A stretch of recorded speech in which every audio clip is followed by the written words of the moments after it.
하나님 말씀은 마태복음 21장입니다. 마태복음 21장 12절에서 17절 말씀을 우리 한 절씩 들어가겠습니다. 마태복음 21장 12절에서 17절입니다. 예수께서 성전에 들어가사 성전 안에서 매매하는 모든 사람들을 내쫓으시며 돈 바꾸는 사람들의 상과 비둘기 파는 사람들의 의자를 둘러 엎으시고 그들에게 이르시되 그거는 내 집은 기도하는 집이라 일컬음을 받으리라 하였거늘 너희는 강도의 소굴을 만들어서 하시니라. 맹인과 젖는 자들이 성전에서 예수께 나오매 고쳐주시니 제사장들과 성도들이 예수께서 하시는 이상한 일과 또 성전에서 소리들어 사사나 자기가 손이 없는 어린이를 보고 하여 예수께 말하되 그들이 하는 말을 듣느냐. 예수께서 이르시되 그렇다. 어린아기와 젖먹이들의 입에서 나오는 찬미를 온전하게 하셨나이다 함을 너희가 읽어본 일이 없느냐 하시고 그들을 따라 성곽하고 갈릴리에 가서 거기서 일하시니라. 17절 말씀 보겠습니다.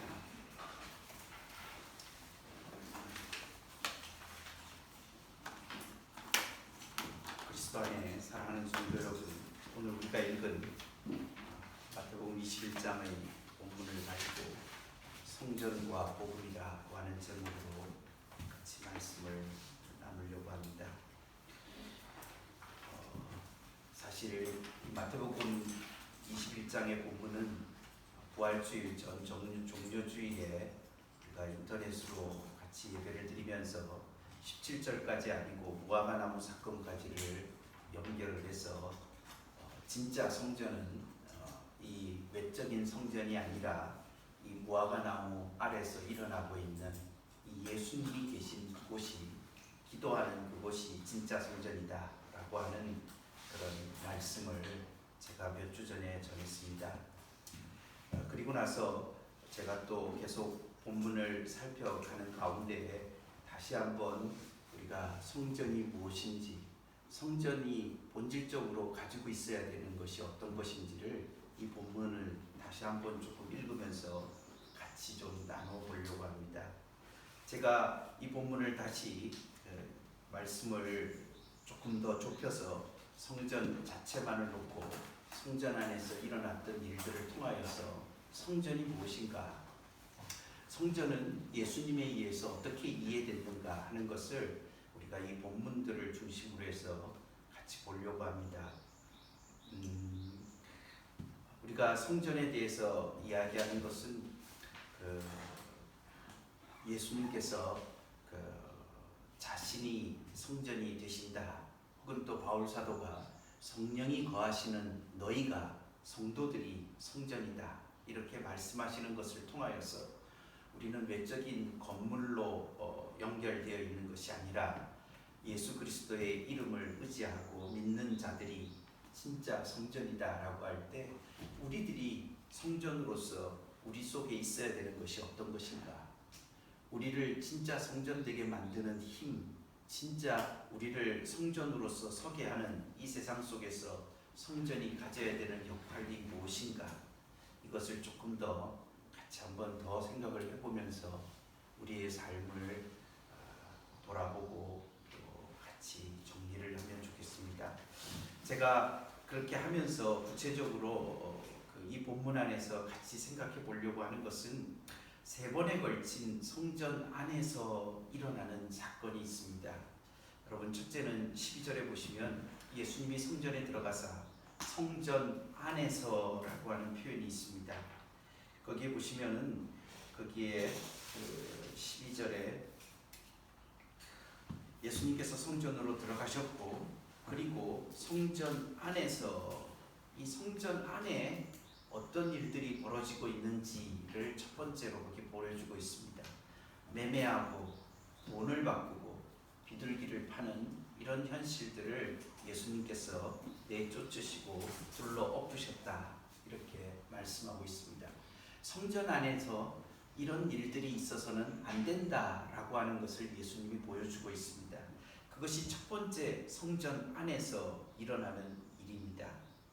그리고 두 번째 14절을 보시면은 우리 번역 성경은 병인과 저는 자들이 성전에서 예수께 나오매 이렇게 되어 있습니다. 여기 성전에서라고 얘기하는 이 표현은 그 성전 안에서라고 그렇게 이 12절에 나와 있는 성전 안에서 장사하는 일들과 똑같은 그런 어구를 가지고 병인과 성전 안에서 저는 자들이 성전 안에서 예수께 나왔다 이렇게 말할 수 있겠습니다. 그래서 우리는 이 첫 번째에서는 부정적인 예수님이 쫓아내시고 뒤집어 엎으신 것이라면 두 번째 성전 안에서 일어난 일은 이 맹인과 저는 자들을 예수님께서 그들을 고쳐주시는 일을 영접하고 환영하는 일을 보여주고 있습니다. 그래서 이것을 조금 더 그런 이 느낌을 이 성전 안에서라고 하는 이 연속되고 있는 이 느낌을 조금 더 살려주면서 이렇게 번역이 됐었으면 조금 더 좋았겠다 하는 그런 생각이 들기도 합니다. 세 번째 성전 안에서라고 하는 것이 그 다음에 나오고 있습니다. 거기에 보시면은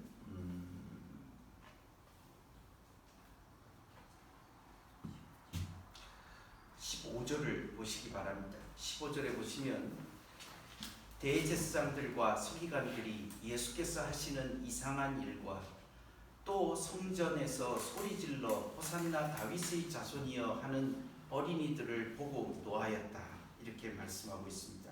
여기 15절에 보면 성전에서 이렇게 이야기하고 있는데 이것도 뭐 성전에서 이렇게 이야기해도 되지만은 지금 성전 안에서 매매하는 이라고 하는 거기도 성전에서 매매한다라고 이렇게 말을 할 수도 있지만은 이 지금 우리의 전체적인 번역에서 얘기해 주려고 하는 것은 성전 안에서 매매하는 것은 좀 부각을 시키고 싶은 생각이 드는 번역이고 나머지 그 맹인과 저는 자들이 성전에서 이렇게 번역을 하고 있고 그 다음에 어린아이들이 그 성전에서 그 소리 지르는 이것은 그냥 성전에서 이렇게 번역을 하고 있는데 이 세 가지의 내용은 모두 다 성전 안에서라고 하는 그런 표현으로서 그렇게 반복이 되고 있습니다.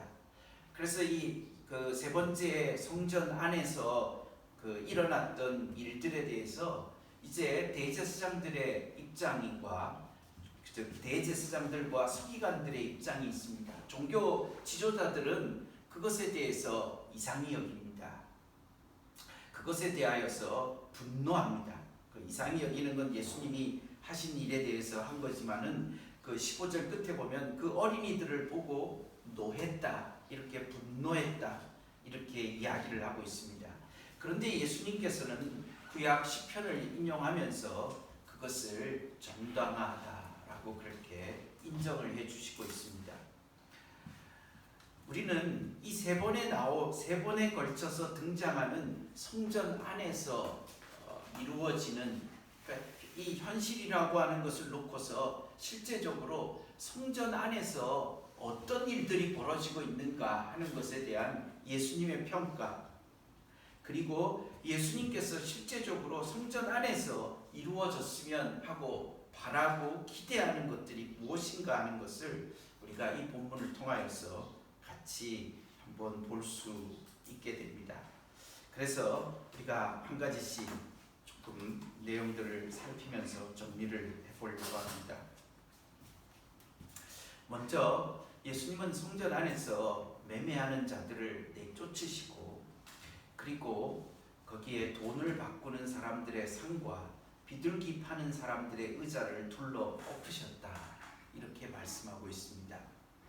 이 매매와 교환이라고 하는 것은 사람의 삶이 유지되고 있는 중요한 그런 행위라고 할 수 있습니다. 오늘날에 장사가 되지 않는다라고 하는 것 때문에 많은 소상공인들이 고통을 당하고 있고, 이런 것들을 해소하는 일을 잘하느냐 못하느냐는 국가의 정권이 그 기로에 서 있는 그런 중대한 국면에 위치해 있다, 이렇게 말할 수 있겠습니다. 그만큼 매매한다라고 하는 것, 그리고 그 무엇인가를 바꿀 수 있는 환경이 된다라고 하는 것은 굉장히 원활한 삶이 유지되는 중요한 요소들이다, 이렇게 말할 수 있습니다.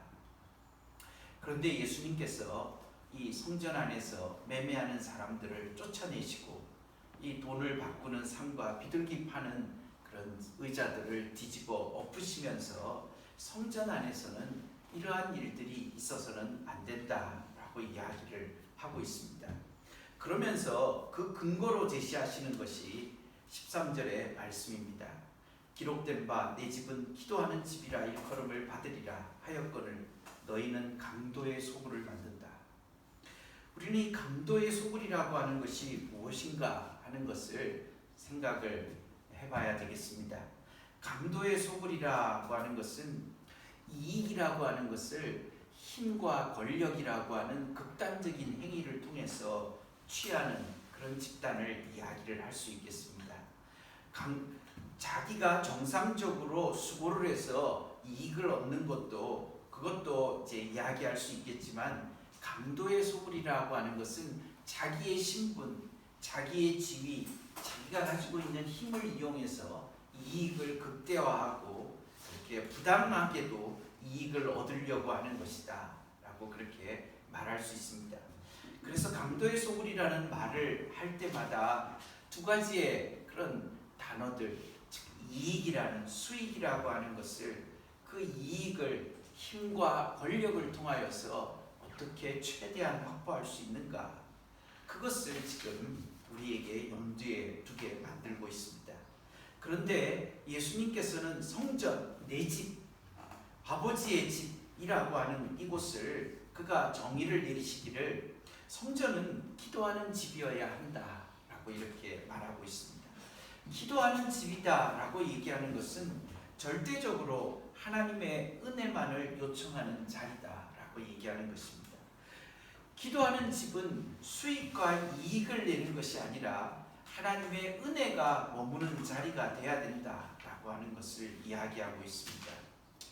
우리는 성전에서 매매하고 돈을 바꾸고 비둘기를 파는 것에 대하여서 충분하게 인정할 수 있는 근거들이 있습니다. 예를 들어서 지금과 같은 6월절 절기가 당하였을 때 멀리서부터 순례를 오는 사람들을 생각해 보십시오. 소나 양이나 염소나 닭이 아니고 비둘기, 죄송합니다. 아무거나 봐.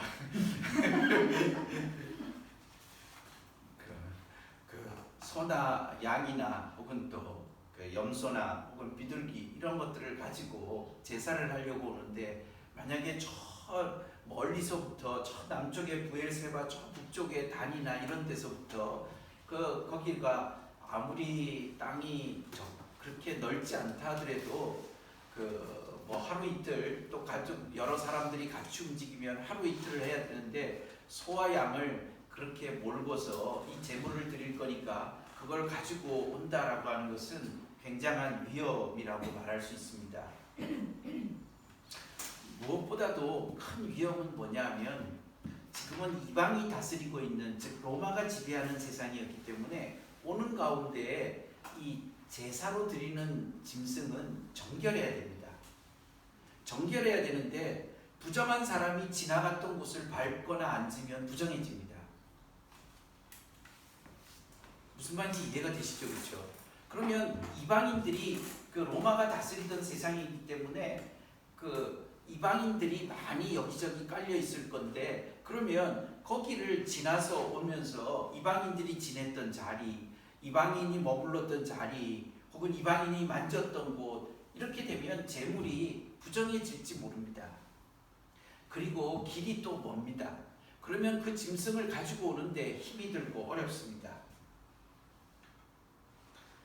여러 가지 정결적인 정부정의 원리들에 의한 문제도 생기고, 또 짐승이 건강하게 출발했지만은 그러나 이게 중간에 어떤 일이 벌어질지도 모르는 일이고, 요즘과 같이 전염병이 돌지도 모르고 이런 여러 가지 어려운 문제들이 생기기 때문에 돈을 가지고 와서 그것을 성전 근처에서 그렇게 처음에는 샀다라고 그렇게 하겠죠.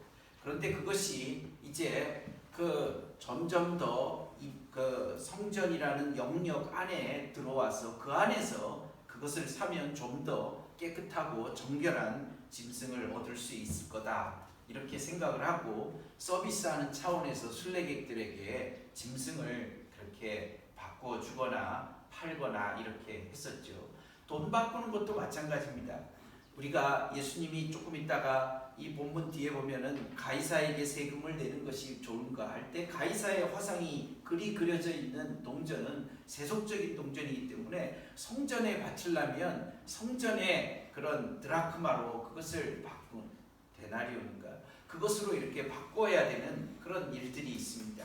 그래서 성전세를 내기 위한 돈을 정결한 돈이 필요하다 이렇게 필요했기 때문에 돈을 바꾸는 사람들을 도와주기 위해서 그런 일들이 있을 수도 있습니다. 또 비둘기 파는 사람 의자라고 하는 것은 비둘기는 가장 가난한 사람들이 드리는 그런 헌물이기도 합니다. 그래서 비둘기 파는 사람들의 이 이야기를 언급하는 것을 통해서 여러 가지 경우들을 다 고려하면서 실제적으로 이 성전에서의 이 절기 운영을 위하여서 이렇게 필요한 일들이 진행되고 있는데 예수님께서 그것을 뒤집어 엎고 내어 쫓으셨다라고 얘기를 할 때에 성전이 가지고 있는 역할의 본질에서부터 이 일들이 성실하게 맞는 것인가 하는 것에 대해서 생각을 해보게 되는 것입니다. 그래서 오늘날에 있어서 우리가 생각할 때에 예수님께서 말씀하셨던 내 집은 기도하는 집이다. 즉 하나님의 은혜가 거기에서 역할을 할 수 있도록 역할을 해야 된다. 이렇게 예수님께서 강조를 하고 계시는 것이죠. 사실은 이런 상황들을 이해하고 나면 무엇이 옳은 것인가, 어떤 것이 바르게 교회를 혹은 또 하나님의 백성들의 삶을 영위하는 것이 옳은 것인가, 이런 것들을 생각해 볼 때 무거운 마음이 들게 됩니다. 그러나 본질에 있어서 성전은 하나님의 은혜를 구하는 곳이어야 됩니다. 그런데 이런 주변들의 것에 의하여서 결국은 본질적인 하나님의 은혜가 머물러야 되는 이 자리가 오염되고 잘못되어졌다라고 하는 것이, 그리고 이런 거래 관계들 속에서 이익에 너무 몰두하게 된다, 이런 이야기를 우리는 충분히 이해할 수 있게 됩니다. 그래서 정말 이 교회가 혹은 성도들의 삶이 어떻게 그 하나님의 집으로서, 기도하는 집으로서 우리가 계속해서 삶을 유지할 수 있을까? 그러면 예수님은 그러면 장소를 성전 안에 말고 성전 밖에다가 갖다 놓으면 그러면 그거는 괜찮은 거고, 성전 안에서 했기 때문에 문제가 되는 것이냐, 그걸 말하려고 하는 거냐, 아니면 성전이 본연의 자신의 하나님의 은혜에 붙들려서 살아가는 일들을 포기한 것을 전반적으로 말씀하시는 것이냐, 이런 것들도 좀 더 생각을 해봐야 될 일입니다.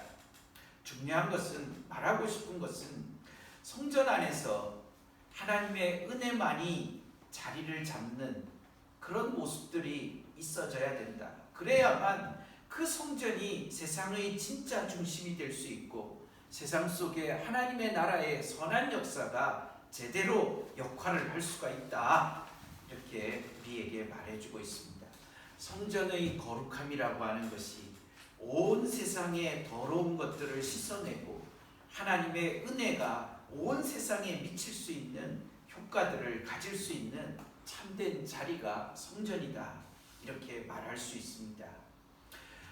우리가 너무 세상적인 방식의 삶에 익숙한 그런 우리의 모습들에 대하여서 다시 한번 생각을 해보게 하는 것이죠. 성전으로서의 그리스도인은 무엇을 중심에서 우리가 살아가야 되느냐? 성전에서 우리가 제사를 하기 위해서는 멀리서 와야 되기 때문에 어차피 매매하는 일이 발생하게 됩니다. 그리고 돈을 바꾸는 일이 발생하게 됩니다. 삶을 살아야 되는 것이 성전 아니냐 바뀌냐 그것을 정확히 말할 수는 없지만은 그러나 그런 일들이 벌어지게 됩니다. 우리가 살기 위해서 직장이 있어야 되고 먹어야 되고 돈이 필요로 하고 이익도 챙겨야 되고 하는 것들이 발생을 하게 됩니다. 그러나 우리의 본질이 뭐냐? 우리의 중심이 뭐냐? 우리가 하나님의 백성으로 살아가는 우리의 성도됨의 실체가 무엇인가? 이것을 잊어버리는 순간에 우리는 이 밖에 있는 일들 속에 성실한 사람만이 되어져 가는 그런 현실에 대해서 우리가 한번 돌아봐야 된다, 이렇게 말할 수 있겠습니다. 두 번째 말씀에 보면 예수님이 성전 안에서 맹인과 저는 자들이 예수님께 나오면 그것을 고쳐주시는 일이 있습니다. 우리가 이 본문을 대할 때에 그 질문거리가 하나 생기게 됩니다. 맹인과 저는 자들은 부정한 자들이 아닌가? 부정한 자들이 어떻게 성전 안으로 들어올 수 있는가?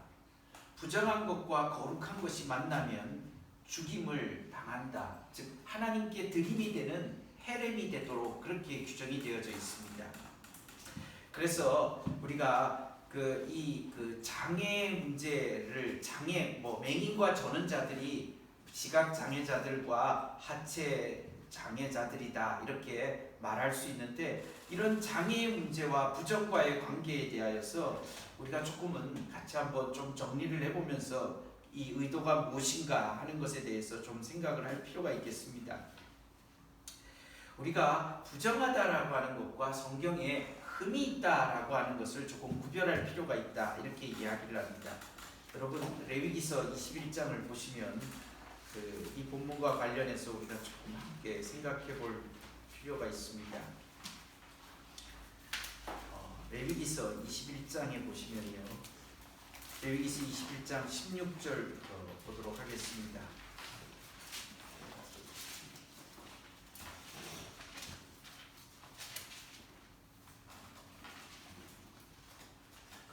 아론의 대제사장의 그 삶에 대해서 이야기를 하는 것인데, 거기에 보시면 17절에 아론에게 말하여 이르라, 누구든지 너의 자손 중, 즉 아론의 자손 중에 대대로 육체에 흠이 있는 자는 그 하나님의 음식을 드리려고 가까이 오지 못할 것이나, 즉 제사를 드리기 위해서 나아가지 못할 거라는 것입니다. 그래서 흠이 있는 자가 누구냐? 누구든지 흠이 있는 자는 가까이 하지 못할지니 곧 맹인이나 다리 저는 자나 코가 불완전한 자나 지체가 더한 자나 팔 구부러진 자나 손 부러진 자나 등 굽는 자나 키 못 자란 자나 눈에 백막이 있는 자나 습진이나 버짐이 있는 자나 고안 상한 자나 제사장 아론의 자손 중에 흠이 있는 자는 나와 여호와께 화제를 드리지 못할지니 그는 흠이 있은즉 나와서 그의 하나님께 음식을 드리지 못하느니라. 여기 보면 흠이 있는 것을 장애의 요소라 혹은 질병이 있는 사람을 이야기를 하고 있습니다.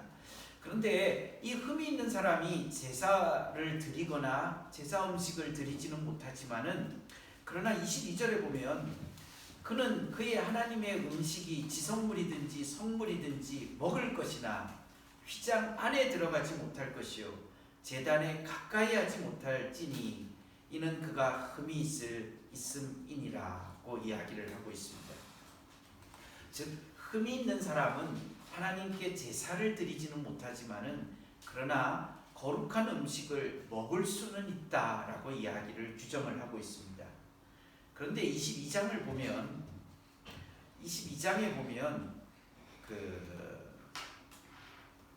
어떤 말씀이 나오냐면, 이 거룩한 음식을, 하나님의 음식을 아까 21장 22절에 보면 지성물이든지 성물이든지 먹을 수는 있다 그랬는데 흠이 있으면, 그러나 이번에는 부정한 자가 되면이라고 그렇게 이야기를 하고 있습니다. 3절부터 보십시오. 22장 3절에 그들에게 이르라, 누구든지 내 자손 중에 대대로 그의 몸이 부정하면서도 이스라엘 자손이 구별하여 여호와께 드리는 성물에 가까이 하는 자는 내 앞에서 끊어지리라. 나는 여호와니라. 아론의 자손 중 나병 자나 유출병자는 그가 정결하기 전에는 그 성물을 먹지 말 것이요, 시체의 부정에 접촉된 자나 설정한 자나 무슨 사람을 부정하게 하는 벌레에 접촉된 모든 사람과 모든 부정이든지 사람을 더럽힐 만한 것에게 접촉된 자, 곧 이런 것에 접촉된 자는 저녁까지 부정하니 그의 몸을 물로 씻지 아니하면 그 성물을 먹지 못할지니. 이렇게 표현하고 있습니다. 정리를 하면 그 흠이 있는 것과 부정한 것을 구별을 구약에서 하고 있다는 것입니다. 흠이 있다라고 하는 것은 그것은 장애를 입은 것과 같은 그런 현실이라고 말할 수 있겠습니다. 그래서 장애를 입은 사람이 하나님께 그 정상적인 제사를 드리는 아론의 제사장의 직분을 행할 수는 없다라고 얘기를 하지만은 흠이 있다라고 하는 이 육체의 질병 혹은 또 장애라고 하는 것들이 그의 일상적인 이 성전 안에서 일어나는 일들에 참여하는 것이 제한되지는 않았다. 그러나 부정한 사람은 그것을 제한을 당했다. 즉 부정한 것과 흠이 있는 것과는 약간의 차이가 있다라고 하는 그 약간의 차이라기보다는 조금 이야기가 다른 것이다. 이렇게 이야기를 하고 있습니다. 우리가 에베소서에서 지금 아모스서를 새벽에 읽기 전에 에베소서를 우리가 묵상을 했는데, 에베소서에 보면 하나님의 예정의 목적을 흠이 없도록 하기 위해서라고 하는 것을 우리가 에베소서 1장에서 보면 알 수가 있습니다. 우리를 흠이 없게 만드시는 것, 즉 하나님의 온전한 그 제사장으로서의 자신의 역할들을 제대로 해서 하나님께 나아갈 수 있게 하는 것이 하나님이 우리를 부르신 목적이고 예정한 목적이다. 이렇게 표현하는 것을 들을 수 있습니다. 제가 오늘 같이 이런 기본적으로 마음에 걸리는 이 정부정의 원리라고 하는 것이 굉장히 중요하게 성경을 읽어가는 일에 중요한 역할을 하지만은, 그러나 맹인과 저는 자들이 성전들에 같이 나올 수 있는 자가 아니다. 이렇게 말할 수 없다는 것이죠. 구체적으로 흠이 있는 사람이라고 말할 수는 있지만은, 그러나 흠이 있다는 것 자체를 통하여서 더 하나님의 은혜를 구하기 위해서 성전 안으로 나왔던 것이겠지요. 그리고 저들을 향하여서 예수님이 안식일에 손 마른 자를 고쳐주셨던 것과 마찬가지로 성전에서 저들을 고쳐주시는 일을 하고 계셨던 것이지요. 우리가 이것을 통해서 성전 안에서 예수님이 적극적으로 일어나야 될 일이 무엇인가 하는 것에 대해서 우리가 생각을 해볼 수 있습니다. 맹인과 저는 자들, 장애인으로 표현되어지는 연약함에 대하여서 우리가 그것을 잘 돌아봐주고, 그리고 그 연약함이 하나님의 은혜를 누릴 수 있는 길을 찾아주는 것이, 이것이 성전 안에서 발생해야 되는 중요한 역할이라 이렇게 말할 수 있겠습니다. 이러한 말씀들을 기억하면서 우리가 우리의 교회 생활 속에서 교회가 어떻게 서야 되는지라고 하는 것에 대해서 생각해 볼 수 있고, 또 우리의 성도들의 가정이나 성도들의 삶이 성전으로서 하나님의 성령이 거하시는 전으로서 우리의 삶이 연약에 대해서, 다른 사람의 부족과 허물에 대하여서 우리가 어떤 식의 태도를 취하면서 살아야 되는가 하는 것을 보여주고 있습니다. 다른 사람들을 용서해주고 용납해주고 다른 사람들의 부족을 안아줄 수 있는 마음과 우리의 시각과 우리의 실제적인 삶의 노력들이 어떻게 담겨 있어야 될지에 대해서 우리는 예수님께서 성전 안에서 적극적으로 하셨던 이 일을 통하여서 우리의 삶 속에서 자리 잡을 일들을 생각해 보고, 또 우리가 실천도 하고 우리가 또 그것들을 이루어낼 수 있는 성도들이 돼야 된다. 이렇게 말할 수 있겠습니다. 즉 우리는 첫 번째 내용과 두 번째 내용을 통하여서 자신을 강하게 만드는 일들에 대하여서, 첫 번째 나를 안정되게 만들 수 있고 나를 최대한으로 지켜낼 수 있는 것을 이루기 위해서 우리가 살아가고 열심히 일을 하는 것 같지만은, 그런데 실제적으로 주님이 기뻐하시는 우리의 삶의 실체의 내용은 맹인과 저는 자들을 위하여서 예수님께서 저들을 고쳐주시면서 하시는 말씀이다. 이렇게 정리를 해볼 수 있겠습니다. 세 번째, 우리가 성전 안에서 일어나는 일들을 통해서 하시는 말씀은 거기 15절에 우리가 아까 본 것처럼 성전에서 소리질러 호산나 다윗의 자손이여 하는 어린이들을 그렇게 우리가 발견할 수가 있습니다. 성전에서 해야 되는 큰 소리가 날 수 있는 것, 그것이 무엇이냐? 그것은 하나님에 대한 찬송입니다. 호산나 다윗의 자손이여 라고 얘기할 때, 호산나라고 하는 뜻은 우리를 구원해 주십시오 라고 하는 요청입니다. 끝에 이 호산나 할 때 이 호산이라고 하는 것은 구원하다, 구원해 주십시오. 나는 이것은 제발 그렇게 영어로 말한다면 please 이런 식의 그런 표현들이 거기에 같이 붙어져 있습니다. 제발 구원해 주십시오. 우리를 다윗의 자손이요. 이것은 하나님의 은혜를 요청하는 것과 동시에 은혜를 주시는 분이 하나님께서 약속하신 그런 메시아 혹은 하나님의 약속의 주님을 통해서 우리들에게 구원이 주어진다. 이렇게 이야기하는 것입니다. 즉, 이 성전 안에서는 세상에 있는 어떤 제도, 세상에 있는 어떤 권력, 혹은 세상에 있는 그 물질, 혹은 세상에서의 어떤 뛰어난 사람, 그런 사람들이 우리에게 구원을 주는 것이 아니라 다윗의 자손, 하나님이 다윗에게 약속하신 메시아, 하나님께서 우리에게 주신 예수 그리스도 그분만이 우리에게 진짜 구원을 주실 수 있는 참된 그런 우리의 구원의 주가 되신다라고 하는 것을 크게 소리질러서 외칠 수 있다. 이렇게 말하고 있습니다. 이 아이들이 이런 소리를 지를 때에 예수님을 향해서 질러서 예수님을 향해서 지르기 때문에 거기에 대해서 아니 도대체 네가 뭔데 이런 대상이 되느냐. 그래서 예수님께 직접 하기 뭐하니까 애들을 보고 애들한테 시비를 거는 것처럼 이렇게 보여집니다. 예수님께서 이것을 정당화하시면서 또 말씀을 인용하는 것이 16절입니다. 그렇다 어린아기와 젖먹이들의 입에서 나오는 찬미를 온전하게 하셨나이다 함을 너희가 읽어본 일이 없느냐. 이것은 시편 8편에 나오는 본문을 인용하는 말씀입니다. 아기와 젖먹이들은 부모가 하는 말을 반복하는 그런 습성으로 모든 것을 배우게 됩니다. 우리가 호산나 다윗의 자손이라고 하는 것을 이 아이들이 어떻게 알 수 있었겠습니까?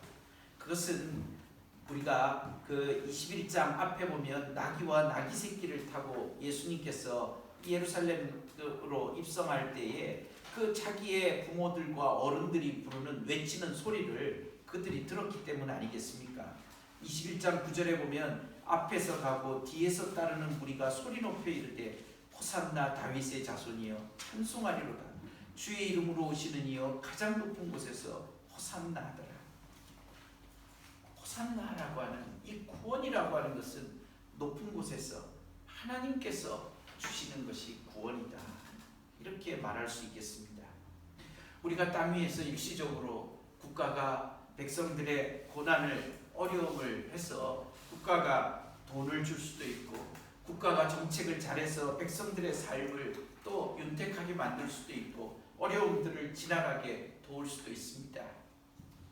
그런데 우리가 성전 안에서 이루어져야 될 우리의 찬송의 제목이 있다면 우리의 참된 구원은 우리 하나님께 있다. 높은 곳에서 우리에게 임하시는 것이고 또 임하여 주시기를 찬송하는 것이 성전이다. 이렇게 말씀하고 있습니다. 그런데 성전에 감도의 소굴이 된다라고 얘기를 했을 때 감도의 소굴이 가지고 있는 본질은 무엇입니까?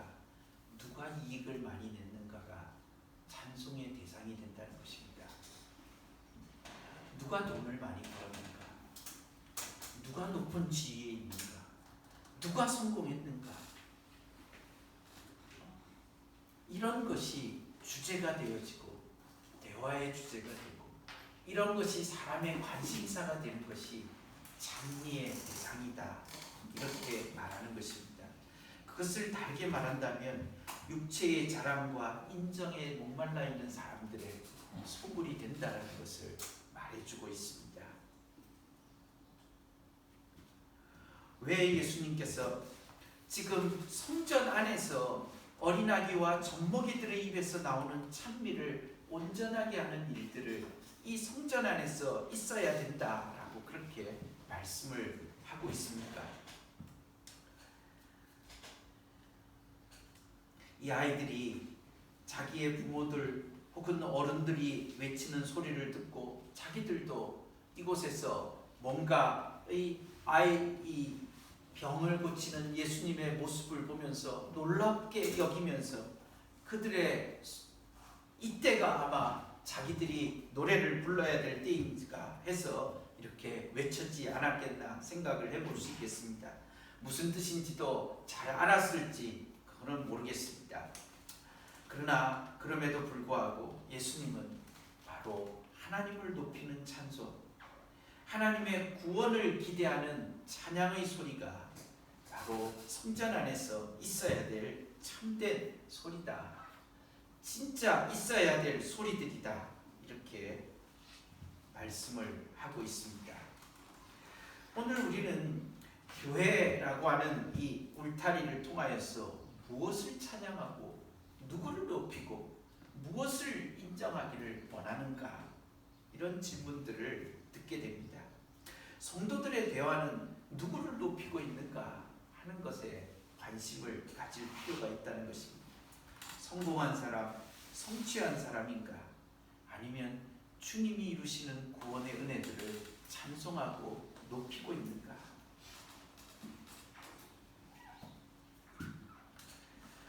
오늘 우리가 같이 성전 안에서 예수님께서 하신 말씀들을 같이 예수님이 하신 일과 그 말씀을 같이 한번 우리가 읽어 보았습니다.